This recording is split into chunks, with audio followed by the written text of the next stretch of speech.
Hello dear student, स्वागत है आप सभी लोगों का इस चैनल पर। तो जितने भी स्टूडेंट क्लास 10th में हैं और यूपी बोर्ड एग्जाम 2025 देने वाले हैं, तो उन सभी लोगों के लिए ये वीडियो सबसे ज़्यादा इंपॉर्टेंट होने वाली है। क्योंकि देखिए, इस वीडियो में मैं आप सभी लोगों को क्लास 10 सामाजिक विज्ञान के बहुत ही महत्वपूर्ण बहुविकल्पीय प्रश्न बताने वाला हूँ।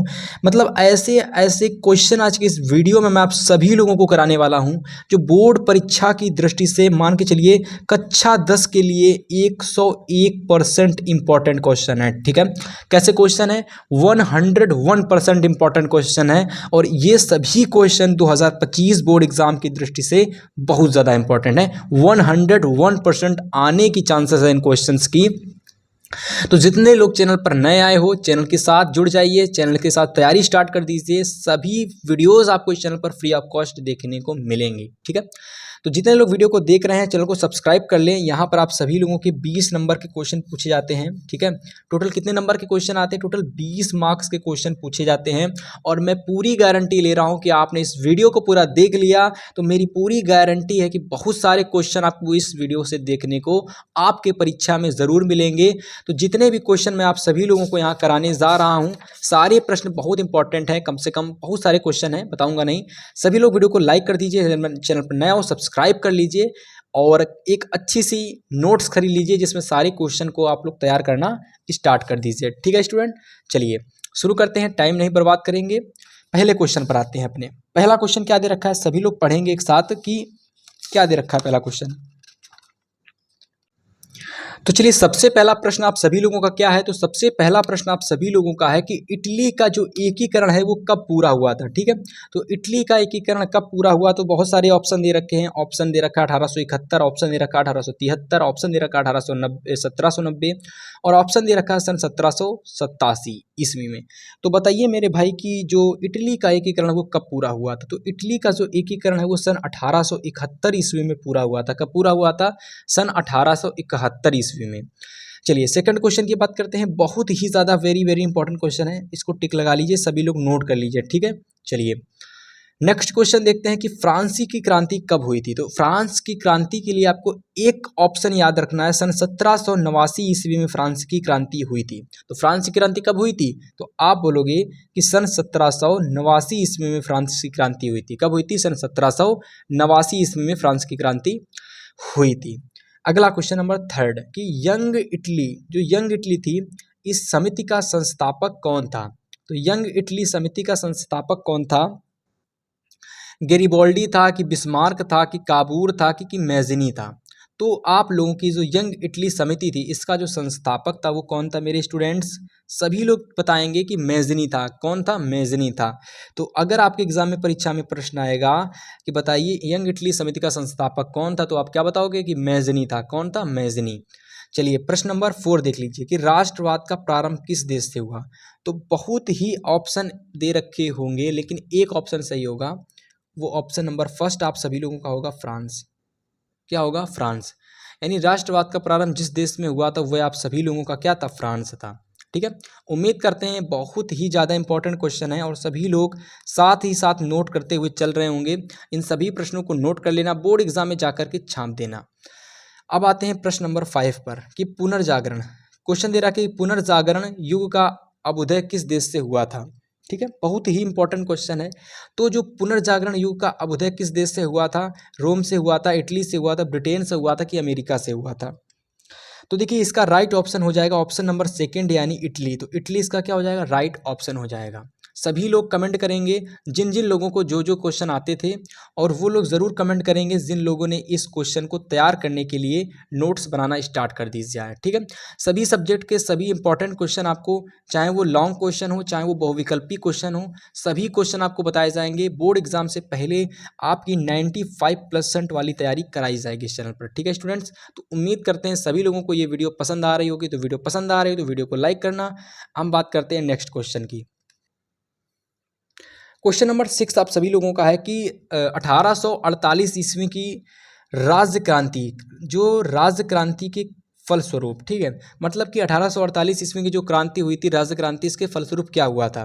निरंकुश राजतंत्र की स्थापना हुई थी कि समित राजतंत्र की स्थापना हुई थी कि आप सभी लोगों की सैन्य शासन की स्थापना हुई थी कि गणतंत्र की स्थापना हुई थी? ठीक है, बहुत सारे ऑप्शन दे रखे हैं, तो ऑप्शन नंबर 4 इसका राइट हो जाएगा। यानी गणतंत्र की स्थापना हुई थी, किसकी? गणतंत्र की स्थापना हुई थी, तो ये इसका क्या हो जाएगा? राइट ऑप्शन होगा। अब हम बात करते हैं 7 नंबर क्वेश्चन की। 7 नंबर क्वेश्चन कह रहा है कि फ्रांस में गणतंत्र की घोषणा किस वर्ष हुई थी? ठीक है, तो सभी लोग ऑप्शन देख लीजिए, 4 दे रखे हैं कि फ्रांस की गणतंत्र की घोषणा कब हुई थी।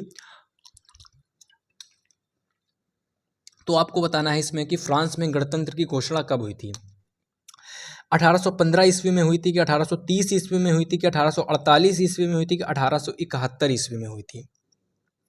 तो इसका राइट ऑप्शन हो जाएगा सन 1848 ईस्वी में। यानी कि जो फ्रांस की घोषणा हुई थी वो सन 1848 ईस्वी में की गई थी। ठीक है, फ्रांस में गणतंत्र की घोषणा सन 1848 ईस्वी में की गई थी, सभी लोग याद कर लेंगे। ठीक है मेरे भाई, चलिए अब बात करते हैं क्वेश्चन नंबर 8 की। तो इटली का एकीकरण किसके नेतृत्व में किया गया? बहुत ही ज़्यादा रिपीट होने वाला प्रश्न है कि इटली का जो एकीकरण था किसके नेतृत्व में किया गया था। तो आप लोग ऑप्शन देख सकते हो कि इटली का जो एकीकरण था वो किसके नेतृत्व में किया गया था।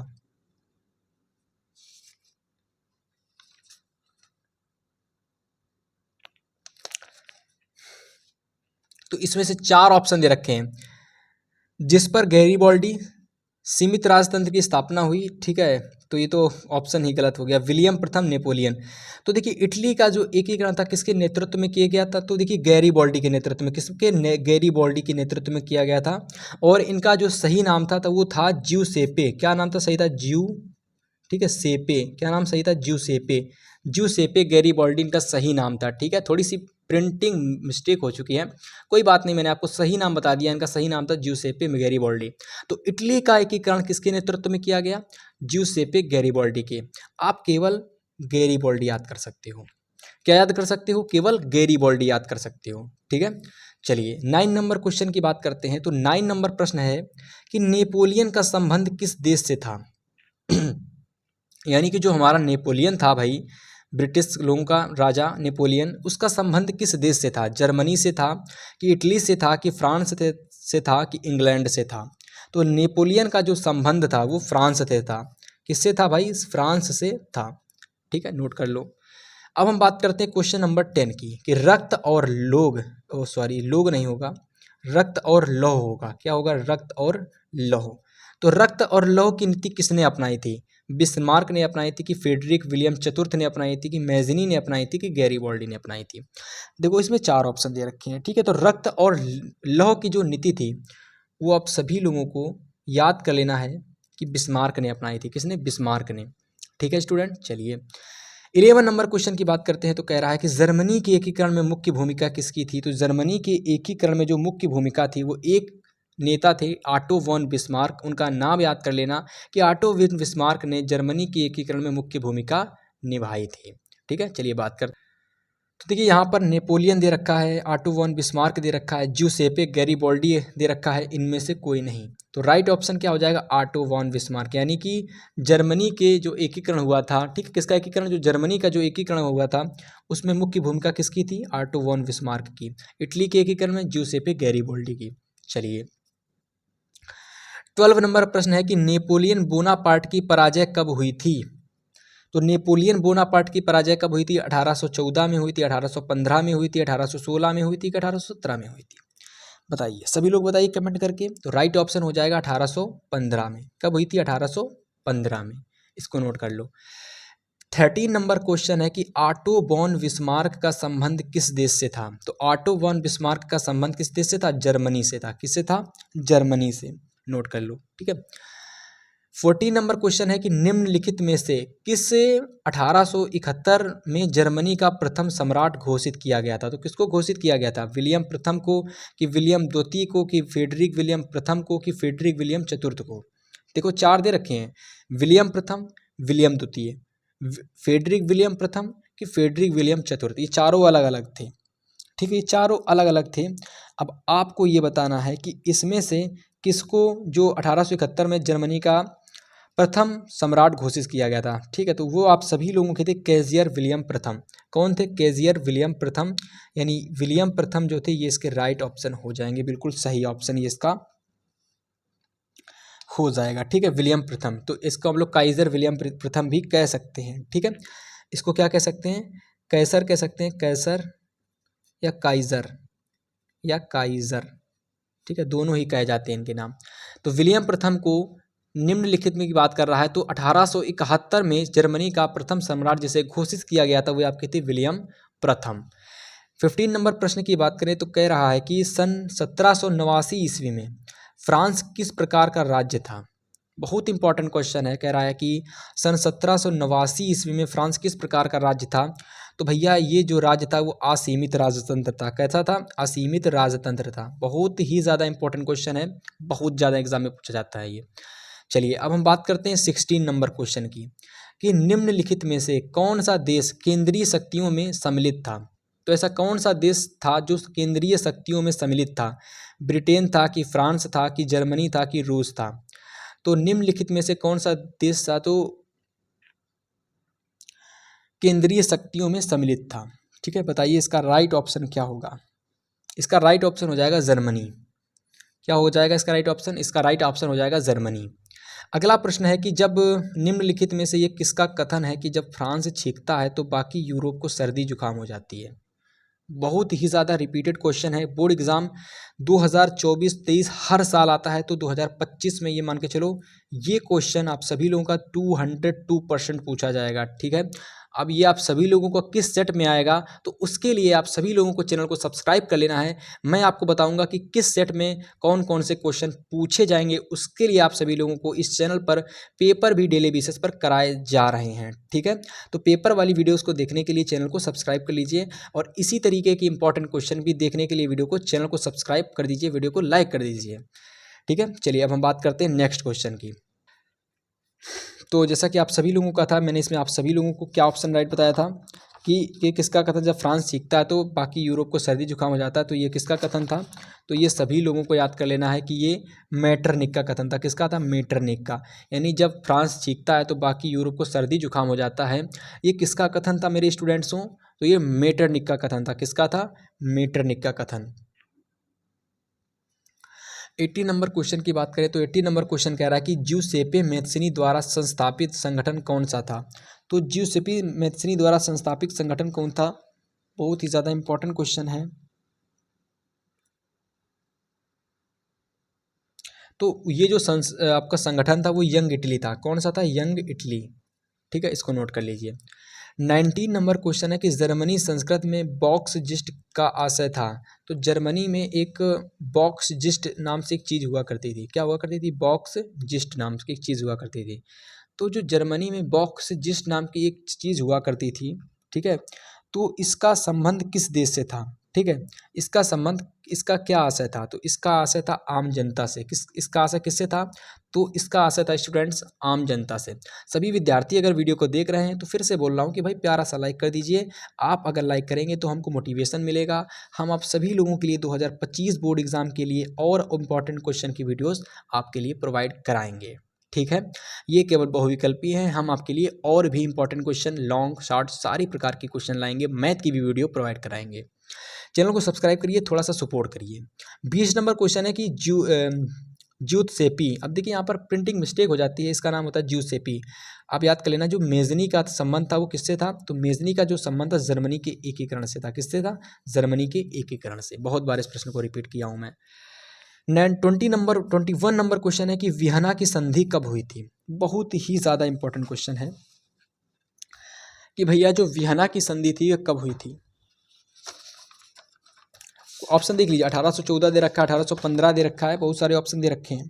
ठीक है, तो आप सभी लोगों को बताना है कि जो वियना की संधि थी कब हुई थी। तो वियना की जो संधि थी सन 1815 ईस्वी में हुई थी। कब हुई थी, 1815 ईस्वी में। अब हमारा नेक्स्ट क्वेश्चन है कि निरंकुशवाद का तात्पर्य है। तो बताइए निरंकुशवाद का तात्पर्य किससे है। ऐसी शासन व्यवस्था जिसमें सत्ता पर जनता का अंकुश ना होता हो, इससे है, या फिर ऐसी शासन व्यवस्था जिसमें सत्ता पर किसी काम कुछ नहीं होता, किसी का काम कुछ नहीं होता। ठीक है, ऐसा कुछ होगा। या फिर ऐसी शासन व्यवस्था से है कि ऐसी शासन व्यवस्था जिसमें सत्ता पर कुछ व्यक्तियों का अंकुश होता है, या फिर ऐसी शासन व्यवस्था जिसमें बहुत संख्या का सत्ता पर अंकुश होता है, यानी बहुत सारे जनसंख्या में लोगों का अंकुश होता है। तो इनमें से राइट ऑप्शन हो जाएगा ऑप्शन नंबर सेकेंड यानी थर्ड ऑप्शन, ये जो राइट ऑप्शन है ये आपका हो जाएगा option number third is right option. यानी कि ऐसी शासन व्यवस्था जिसमें सत्ता पर कुछ व्यक्तियों का अंकुश होता है उसे हम निरंकुशवाद कहते हैं। क्या कहते हैं? निरंकुशवाद कहते हैं। तो ऑप्शन नंबर 22 का कौन सा राइट हो जाएगा? ऑप्शन नंबर 22, क्वेश्चन नंबर 22 का 4 नंबर, ऐसी शासन जिसमें बहुत शासन का शासन। देखो मुझे लग रहा है कि इसका राइट ऑप्शन हो जाएगा ऐसी शासन व्यवस्था जिसमें बहुत संख्या का सत्ता पर अंकुश होता है। इसका राइट ऑप्शन ये लगा लीजिए, ये आपका गलत होगा, ऑप्शन नंबर 4 सही होगा। ऐसी शासन व्यवस्था जिसमें बहुत सारे लोगों का सत्ता पर अंकुश होता है उसको कहते हैं निरंकुशवाद। मतलब किसमें, जिसमें किसी को भी रोक टोक ना हो। तो इसका राइट ऑप्शन थर्ड नहीं होगा, इसका राइट ऑप्शन 4 नंबर हो जाएगा। 4 नंबर को टिक लगा लीजिए, 4 नंबर राइट होगा। अगला क्वेश्चन नंबर 23 है कि उदारवाद से तात्पर्य है। उदारवाद से क्या तात्पर्य है? निजी संपत्ति का अभाव, मतलब कि मेरे पास संपत्ति नहीं, इसका अभाव। अगला फिर इसके बाद या फिर और क्या हो सकता है?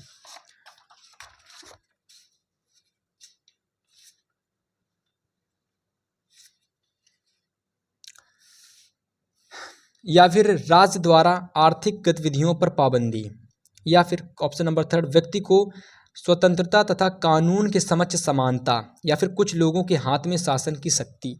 ठीक है, तो जो ऑप्शन नंबर आप सभी लोगों का 23 है इसका राइट ऑप्शन हो जाएगा ऑप्शन नंबर थर्ड, यानी व्यक्ति को स्वतंत्रता तथा कानून के समक्ष समानता।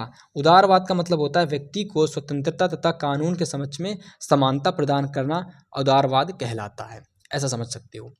24 नंबर क्वेश्चन है कि निम्नलिखित में से किसे, यानी किस 1871 में जर्मनी का सम्राट घोषित किया गया था? तो मैंने आप सभी लोगों को बताया था कि काइजर विलियम प्रथम यानी केसर विलियम प्रथम भी इसको कह सकते हैं। तो केसर विलियम प्रथम यानी कैसर विलियम प्रथम को 1871 में जर्मनी का जो सम्राट है वो घोषित किया गया था। चलिए 25 नंबर क्वेश्चन देखते हैं कि जो जलियांवाला बाग की जो घटना हुई थी वो कब हुई थी? तो जलियांवाला बाग की घटना हुई थी, याद कर लेना, आंख मीच कर इस क्वेश्चन को कोई बोले बस सुन लेना और बता देना कि 13 अप्रैल सन 1919 को जलियांवाला बाग की हत्याकांड, यानी जलियांवाला बाग हत्याकांड 13 अप्रैल सन 1919 को हुआ था। ठीक है। चलिए क्वेश्चन नंबर 26 देखते हैं। कह रहा है कि जलियांवाला बाग में गोली चलाने की आज्ञा किसने दी थी? तो जलियांवाला बाग में गोली चलाने की आज्ञा किसने दी थी? ऑप्शन दे रखे माउंटबेटन, डलहौजी, लॉर्ड इरविन की जनरल डायर। तो जलियांवाला बाग में गोली चलाने की जो आज्ञा थी ब्रिटिश में से वो जनरल डायर ने दी थी। किसने? जनरल डायर ने दी थी। किसने दी थी मेरे स्टूडेंट्सों? जनरल डायर ने दी थी। चलिए 27 नंबर क्वेश्चन देखते हैं कि सत्याग्रह तो शुद्ध आत्मबल है, ये किसका कथन है? तो सत्याग्रह तो शुद्ध आत्मबल है, ये किसका कथन है? तो ऑप्शन नंबर 27 का सेकंड हो जाएगा महात्मा गांधी। ये सही, इसका राइट ऑप्शन हो जाएगा, पूरा सही एकदम। अब चलिए 28 नंबर क्वेश्चन देखते हैं कि भारत छोड़ो आंदोलन कब शुरू हुआ? तो भारत छोड़ो आंदोलन कब शुरू हुआ? महात्मा गांधी द्वारा चलाया गया एक आंदोलन था, ये स्टार्ट कब हुआ? तो आप सभी लोगों का ये स्टार्ट हुआ था, बहुत ही ज़्यादा इंपॉर्टेंट क्वेश्चन है ये, अगस्त 1942 में स्टार्ट हुआ था। ठीक है, तो ऑप्शन दे रखे हैं जून 1942, जुलाई 1942, तो इन दोनों में कोई नहीं होगा। आगे के ऑप्शन देखते हैं। तो चलिए यहाँ पर देखिए ऑप्शन नंबर जो थर्ड है वो आप सभी लोगों का राइट हो जाएगा, यानी कि अगस्त 1942 ईस्वी में क्या हुआ था? अगस्त 1942 ईस्वी में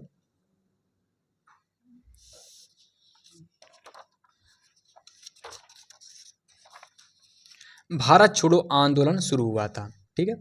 29 नंबर क्वेश्चन है कि असहयोग आंदोलन का मुख्य कारण क्या था? तो जो असहयोग आंदोलन था इसका मुख्य कारण था रॉलेट एक्ट। क्या था इसका मुख्य कारण? Rowlatt act. ठीक है। चलिए सभी लोग अगले क्वेश्चंस को पढ़ते हैं, थोड़ा सा पानी पी लेते हैं हम।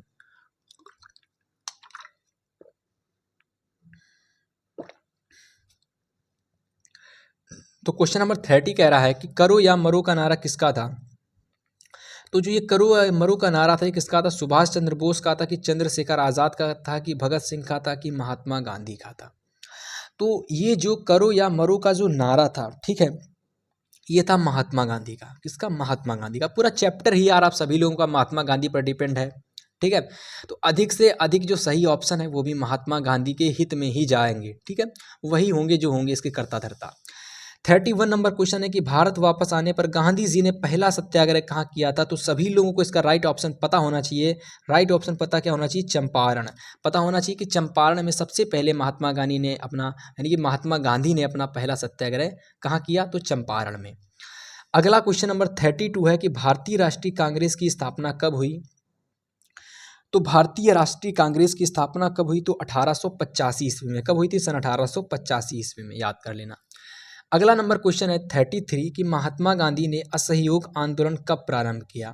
तो महात्मा गांधी ने असहयोग आंदोलन वर्ष 1919 में कि वर्ष 1920 में प्रारंभ किया कि वर्ष 1922 में कि वर्ष 1924 में। तो महात्मा गांधी ने वर्ष 1919 में क्या किया, महात्मा गांधी ने वर्ष 1919 में असहयोग आंदोलन को प्रारंभ किया था। किस आंदोलन को, असहयोग आंदोलन को। ठीक है, अब हम बात करते हैं 34 नंबर की कि महात्मा गांधी अफ्रीका से वापस कब आए। 1914 में आए कि 1915 में आए कि 1918 में आए कि 1919 में आए। तो महात्मा गांधी वापस अफ्रीका से कब आए थे, 1915 में वो वापस आए थे और 1919 में उन्होंने असहयोग आंदोलन को चलाया था। ठीक है, यानी प्रारंभ किया था। इसी तरीके से आप याद कर सकते हो कि 1915 में वो वापस आए थे भारत और 1919 में उन्होंने असहयोग आंदोलन को प्रारंभ किया था। 35 नंबर क्वेश्चन है कि वंदे मातरम गीत के लेखक कौन है। तो वंदे मातरम गीत के लेखक हैं बंकिम चंद्र चटर्जी। सभी लोगों को इसका राइट ऑप्शन पता होना चाहिए। ठीक है, चलिए अब बात करते हैं नेक्स्ट। 36 नंबर क्वेश्चन है कि पेरियार स्वामी नायकर। तो पेरियार स्वामी नायकर कौन थे, वैज्ञानिक थे कि शिक्षाविद थे कि समाज सुधारक थे कि उक्त सभी, यानी ये सभी थे। तो देखो मेरे भाई, जो पेरियार स्वामी नायकर थे, ठीक है, पेरियार स्वामी नायकर, ये भैया वैज्ञानिक भी थे, शिक्षावाद भी थे, शिक्षाविद भी थे, अच्छे शिक्षाविद थे, समाज सुधारक भी थे। तो इस वजह से इसका राइट ऑप्शन हो जाएगा उक्त सभी, यानी उपयुक्त सभी। 37 नंबर क्वेश्चन है कि सविनय अवज्ञा आंदोलन कब चलाया गया। तो सविनय अवज्ञा आंदोलन 1920 में चलाया गया कि 1922 में चलाया गया कि 1928 में चलाया गया कि 1942 में। तो सविनय अवज्ञा आंदोलन, क्वेश्चन नंबर 37 का राइट ऑप्शन हो जाएगा 1930। ठीक है, लेकिन 1930 तो कहीं दिया ही नहीं गया। तो सविनय अवज्ञा आंदोलन कब चलाया गया, तो इसका याद कर लेना 1930 में चलाया गया। अब कहीं ऑप्शन नहीं दे रखा है तो इस वजह से मैं आपको बता देता हूँ, ऐसे याद कर लो। 1930 में चलाया गया था। 1920 दे रखा, 1922, 28, 42 और प्रिंटिंग मिस्टेक हो सकती है। ठीक है, तो इसका आप लोग भाई 1930 लगा लीजिए। क्या लगा लीजिए, 1930, यानी कि सविनय अवज्ञा आंदोलन जो था वो 1930 में चलाया गया था। ठीक है, क्लियर हो गया। चलिए अगला क्वेश्चन नंबर 38 है कि द्वितीय गोलमेज सम्मेलन का आयोजन कब किया गया। मतलब कि जो द्वितीय गोलमेज सम्मेलन था इसका आयोजन कब किया गया था, 1927 में किया गया था कि भैया 1931 में किया गया था कि भैया 1928 में किया गया था कि 1929 में किया गया था। तो द्वितीय गोलमेज सम्मेलन का आयोजन वर्ष 1931 में किया गया था, यानी 1931 में किया गया था। अब चलिए क्वेश्चन नंबर 39 को देखिए कि चौरी चौरा में हिंसात्मक घटना कब हुई। बहुत ही ज़्यादा इंपॉर्टेंट क्वेश्चन आ चुका है आप सभी लोगों के एग्जाम की दृष्टि से। नोट कर लीजिए कि चौरी चौरा में हिंसात्मक घटना कब घटी थी। तो 5 फरवरी 1922 में कि 8 नवंबर 1924 में कि 10 फरवरी 1927 में कि 9 अप्रैल 1930 में। ठीक है, 39 नंबर क्वेश्चन का ऑप्शन नंबर फर्स्ट सही हो जाएगा कि 5 फरवरी 1922 में चौरी चौरा की घटना घटी थी। क्वेश्चन नंबर 40 देख लीजिए। 40 नंबर क्वेश्चन कह रहा है कि स्वराज मेरा जन्म सिद्ध अधिकार है और मैं इसे लेकर रहूँगा, किसका कथन है। तो ये भी मेरे हिसाब से आप सभी लोगों का ऑप्शन नंबर महात्मा गांधी सही होगा, नहीं, इसके बाल गंगाधर तिलक होंगे। इसके कौन सही होंगे, बाल गंगाधर तिलक। यानी बाल गंगाधर तिलक ने कहा था कि स्वराज मेरा जन्म सिद्ध अधिकार है और मैं इसको लेकर के रहूँगा। नोट कर लीजिए। 41 नंबर क्वेश्चन देखिए, भारत में शिक्षक दिवस कब मनाया जाता है। तो सभी लोगों को पता होना चाहिए कि भारत में 5 सितंबर, ठीक है, किसको, 5 सितंबर को, 5 सितंबर को शिक्षक दिवस मनाया जाता है। कब मनाया जाता है, 5 सितंबर को। ठीक है, चलिए अगला क्वेश्चन देखते हैं। चलिए क्वेश्चन नंबर 42 देखते हैं कि भारत में राष्ट्रपिता कहकर किसको संबोधित किया जाता है। तो भारत में जो राष्ट्रपिता कहकर महात्मा गांधी को संबोधित किया जाता है, किसको, महात्मा गांधी को। 43 नंबर क्वेश्चन है कि सविनय अवज्ञा आंदोलन की शुरुआत किस महत्वपूर्ण घटना के साथ की गई। तो जो सविनय अवज्ञा आंदोलन की जो शुरुआत थी वो आप सभी लोगों को नमक के कानून को तोड़ करके की गई थी। किसकी, नमक कानून को तोड़ करके सविनय अवज्ञा आंदोलन की शुरुआत की गई थी। क्वेश्चन नंबर 44 है कि हिंद स्वराज पुस्तक के लेखक कौन है। तो हिंद स्वराज पुस्तक के लेखक महात्मा गांधी हैं। कौन है, महात्मा गांधी। अगला 45 नंबर प्रश्न है कि निम्न में से किसने बारडोली सत्याग्रह का नेतृत्व किया। महात्मा गांधी ने किया कि चंद्रशेखर आज़ाद ने किया कि ज्योतिबा फूले ने किया कि सरदार वल्लभ भाई पटेल ने किया। ठीक है, तो राइट ऑप्शन हो जाएगा सरदार वल्लभ भाई पटेल। हर जगह महात्मा गांधी ही सही नहीं होंगे। ठीक है, तो किसने बारडोली सत्याग्रह, याद कर लेना, बारडोली सत्याग्रह का नेतृत्व किसने किया? तो सरदार वल्लभ भाई पटेल ने किया। आप इस वीडियो को 3 से 4 बार देख लीजिए, सारे क्वेश्चन आपको याद हो जाएंगे बिना लिखे, ठीक है। लेकिन हालांकि नोट्स तैयार कर लेना, पेपर के समय आप सभी लोगों को ये सारे क्वेश्चन याद हो जाएंगे अगर आपने इन क्वेश्चन की नोट्स अच्छे से तैयार की, ठीक है। 46 नंबर क्वेश्चन है कि निम्नलिखित में से कौन सा आंदोलन गांधी जी ने नहीं चलाया? तो याद कर लेना, खिलाफत आंदोलन जो था वो महात्मा गांधी जी ने नहीं चलाया था, बाकी असहयोग, सविनय सत्याग्रह, बाकी भारत छोड़ो सब चलाए थे इन्होंने, खिलाफत नहीं चलाया था। आर्थिक महामंदी का प्रारंभ किस वर्ष हुआ? तो वर्ष 1929 में, ठीक है। वर्ष 1929 में आर्थिक महामंदी का प्रारंभ हुआ था, ठीक है, वर्ष 1929 में।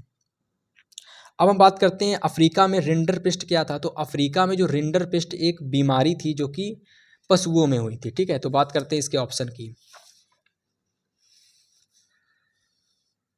तो ऑप्शन में एक जानवर दे रखा है, एक घटना दे रखा है, एक बीमारी दे रखी है, एक खेल दे रखा है। तो ये एक बीमारी थी जो कि किस में हुई थी? जो कि पशुओं में हुई थी। किसमें? जो कि पशुओं में हुई थी। कहाँ के पशुओं में? तो अफ्रीका के पशुओं में हुई थी। 49 नंबर क्वेश्चन कह रहा है कि प्रथम विश्व युद्ध का प्रारंभ कब हुआ था? तो प्रथम विश्व युद्ध का जो प्रारंभ था माय डियर स्टूडेंट, वो हुआ था वर्ष 1914 में, यानी 1914 में। अगला क्वेश्चन है कि संयुक्त राष्ट्र संघ, संयुक्त राष्ट्र जो संघ था इसका मुख्यालय कहाँ स्थित है? तो इसका जो मुख्यालय है वो आप सभी लोगों का न्यूयॉर्क में स्थित है। कहाँ पर? न्यूयॉर्क में स्थित है। अगला क्वेश्चन है कि अंतर्राष्ट्रीय मुद्रा कोष जो IMF है, इसकी स्थापना कब हुई थी? तो इसकी जो स्थापना हुई थी वो हुई थी वर्ष 1945 ईस्वी में। कब हुई थी? वर्ष 1945 में। अगला 52 नंबर क्वेश्चन है कि ब्रिटेन में कॉर्न कानून, इसको याद ऐसे लिखना, कॉर्न कानून, ठीक है। कॉर्न कानून था, यानी जो मक्का के विषय में जो कानून लगाया गया था। तो ब्रिटेन में कॉर्न कानून समाप्त करने का क्या कारण था? तो इसका कारण था उद्योगपतियों एवं शहरी लोगों का विरोध। क्या था? उद्योगपतियों एवं शहरी लोगों का विरोध। 53 नंबर क्वेश्चन है कि 1944 में ब्रिटेन वुड्स सम्मेलन कहाँ आयोजित किया गया? 53 क्वेश्चन का राइट ऑप्शन ब्रिटेन होगा कि अमेरिका होगा कि फ्रांस होगा कि भारत होगा? तो राइट ऑप्शन हो जाएगा अमेरिका, यानी 1944 में ब्रिटेन वुड्स सम्मेलन अमेरिका में आयोजित किया गया था। कहाँ पर? अमेरिका में। 54 नंबर क्वेश्चन देख लेते हैं कि 1929 में आर्थिक महामंदी का मुख्य कारण क्या था? तो 1929 ईस्वी में जो आर्थिक महामंदी आई थी उसका मुख्य कारण क्या था? तो उसका मुख्य कारण था कृषि क्षेत्र में अधिक उत्पादन। क्या था? कृषि क्षेत्र में अधिक उत्पादन। अब है 55 नंबर कि ब्रिटेन वुड्स नामक संस्था निम्नलिखित में से कहाँ स्थित है? तो ब्रिटेन वुड्स नामक जो संस्था है वो कहाँ पर स्थित है? तो वो आप सभी लोगों की अमेरिका में स्थित है। कहाँ पर? अमेरिका में। इससे रिलेटेड क्वेश्चन था एक, 1944 में ब्रिटेन वुड्स सम्मेलन कहाँ आयोजित किया गया? तो वैसा ही क्वेश्चन है कि ब्रिटेन वुड्स नामक संस्था कहाँ स्थित है? तो वो अमेरिका में स्थित है, ठीक है। तो फाइनली स्टूडेंट, इस तरीके से देखिए आज की इस वीडियो में हम सभी लोगों ने मिल करके क्लास 10 सामाजिक विज्ञान के टोटल 50 क्वेश्चन का निपटारा किया। कितने? टोटल 50 क्वेश्चन का निपटारा किया। ये 50 क्वेश्चन आप सभी को बोर्ड परीक्षा की दृष्टि से बहुत ही ज़्यादा इंपॉर्टेंट क्वेश्चन हैं जो कि आपको तैयार करने हैं। अगर आपको इसी तरीके की और भी वीडियोस चाहिए हैं, चैनल पर जुड़ जाइए, चैनल के साथ तैयारी स्टार्ट कर दीजिए। आप सभी लोगों के 95 प्लस बिल्कुल 100% आएंगे, बस चैनल के साथ जुड़े रहिएगा। तो उम्मीद है ये वीडियो पसंद आई होगी। वीडियो पसंद आई तो वीडियो को लाइक करना। मिलेंगे आपसे नेक्स्ट क्लास में, तब तक के लिए गुड बाय, गुड लक।